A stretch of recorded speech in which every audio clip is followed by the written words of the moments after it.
हमारे YouTube channel commerce classes में आप सभी का स्वागत है। आप हमें सपोर्ट करें ताकि हम आपके लिए और भी वीडियो बना सकें। तो चलिए स्टार्ट करते हैं। आज आईकॉम सेकेंड ईयर का बुक है अकाउंटेंसी, जो कि चैप्टर 3 है। चैप्टर का नाम है reconstitution of partnership, change in profit sharing ratio among the exciting partner, यानी साझेदारी का पुनर्गठन, वर्तमान साझेदारों के लाभ विभाजन अनुपात में परिवर्तन। तो सबसे पहले हम लोग समझते हैं कि साझेदारी किसको कहते हैं। नहीं, साझेदारी क्या होता है। साझेदारी का मतलब जब दो या दो से अधिक पार्टनर मिलकर व्यापार करने, नहीं बिजनेस करने के लिए कोई एग्रीमेंट किया जाता है तो उसको हम लोग साझेदारी कहते हैं। साझेदारी एग्रीमेंट यानी ठहराव किसी व्यवसाय को शुरू करने और लाभ को आपस में बांटने के लिए किया जाता है, यानी प्रॉफिट को आपस में बांटने के लिए किया जाता है, क्योंकि बिना प्रॉफिट का कोई भी साझेदार यानी पार्टनर बिजनेस को नहीं करता है। ऐसे साझेदारी एग्रीमेंट में किसी भी परिवर्तन से यदि वर्तमान का कॉन्ट्रैक्ट समाप्त हो जाता है, यानी वर्तमान में जो ठहराव हुआ था, एग्रीमेंट हुआ था, वो समाप्त हो जाता है और एक नया ठहराव यानी एग्रीमेंट शुरू हो जाता है। जो पहले से एग्रीमेंट किया हुआ था वो एग्रीमेंट समाप्त हो जाता है और एक नया एग्रीमेंट के साथ बिजनेस को शुरू किया जाता है। उसको हम लोग कहते हैं साझेदारी का ठहराव, यानी साझेदारी का यानी पार्टनरशिप एग्रीमेंट। ठहराव में परिवर्तन से साझेदारों के आपसी आर्थिक संबंध में भी परिवर्तन हो जाता है, यानी जो प्रॉफिट एंड शेयरिंग रेशियो था वो चेंज हो जाता है। जो पहले का पुराना प्रॉफिट एंड शेयरिंग रेशियो था वो नए प्रॉफिट एंड शेयरिंग रेशियो से या तो इंक्रीज करता है या डिक्रीज करता है। अब हम लोग यहाँ पर रिकंस्टिट्यूशन में क्या क्या पढ़ेंगे। एक नए साझेदार का परिवेश, यानी एक आपका admission of a new partner भी आगे पढ़ेंगे। दूसरा हम लोग प्रॉफिट और लॉस रेशियो को कैसे चेंज करते हैं उसको भी पढ़ेंगे। तीसरा में पढ़ेंगे कि किस तरह एक पार्टनरशिप रिटायरमेंट लेता है। चौथा में पढ़ेंगे एक पार्टनर का जब डेथ हो जाता है तो उस समय क्या किया जाता है। और पांचवा में पढ़ेंगे जब दो पार्टनर को एक फॉर्म में एकीकरण करना पड़ता है, यानी एमलगेशन करना पड़ता है, तो उस चैप्टर को भी हम लोग पढ़ेंगे। तो यहां पर हम लोग सबसे पहले देखते हैं कि जब हम लोग सेक्रीफाइसिंग रेशियो निकालते हैं तो सेक्रीफाइसिंग रेशियो का फॉर्मूला होता है old ratio minus new ratio. Sacrificing ratio का फॉर्मूला होता है old ratio minus new ratio. और गेनिंग रेशियो का फॉर्मूला होता है new ratio minus old ratio.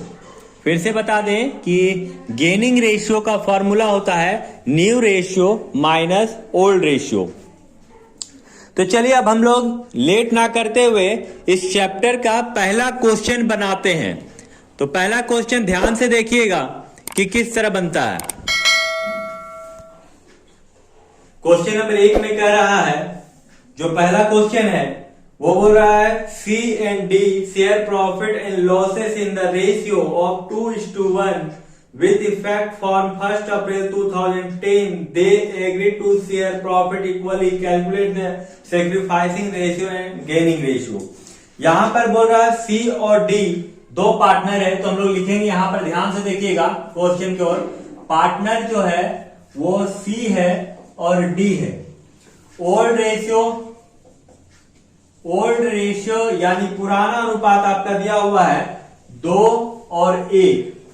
जो न्यू रेशियो है यानी 1 अप्रैल 2010 से जो चेंज किया गया है वो न्यू रेशियो जो है इक्वल है, यानी इक्वल का मतलब जो है वो बराबर है।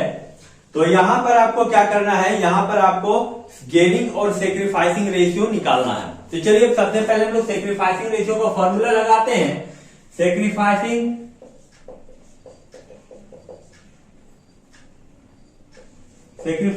रेशियो का फॉर्मूला होता है ओल्ड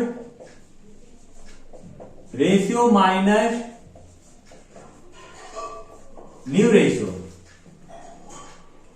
सेक्रीफाइसिंग रेशियो का फॉर्मूला क्या होता है, ध्यान से देखिएगा, old ratio minus new ratio. यदि आप पहला ही क्वेश्चन को ध्यान से देखिएगा और समझ जाइएगा तो आने वाले जितने भी क्वेश्चन है वो आराम से आप बना सकिएगा। तो यहां पर पार्टनर 2 है, एक है सी है और दूसरा डी है। सबसे पहले ओल्ड रेशियो का बात कर रहा है, तो ओल्ड रेशियो मेरे यहां पर दिया हो सी के लिए 2 है और टोटल आपका 2 और 1 3 है, यानी यहाँ 2/3 हो जाएगा, माइनस न्यू रेशियो बोल रहा है तो सी के लिए 1 है और टोटल 1 और 1 2 हुआ, यानी 3 और 2 का जब एलसीएम लेंगे तो 6 होगा। 3 और 2 का एलसीएम कितना होगा?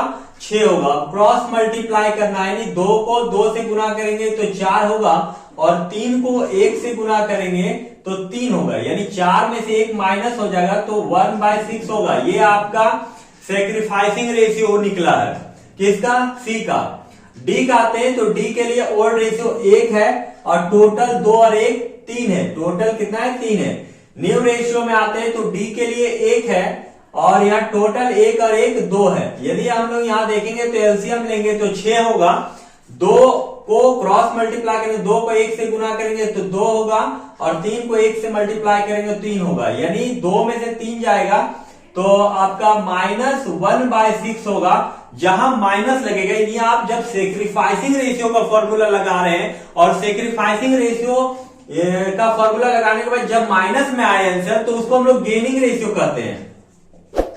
गेनिंग रेशियो कहलाएगा, यानी 1/6 जो है डी का, तो डी गेन किया है यानी लाभ मिला, यानी प्रॉफिट मिला है, और सी को 1/6 जो सेक्रीफाइस किया यानी त्यागा है, यानी जो सेक्रीफाइस सी किया वो नया पार्टनर यानी जो पुराना पार्टनर जो था डी, उसको 1/6 के अनुपात में न्यू रेशियो यानी नया प्रॉफिट और लॉस के आधार पे उसको गेनिंग रेशियो मिला है। तो उम्मीद है कि आपको ये क्वेश्चन समझ में आ गया होगा। तो हम लोग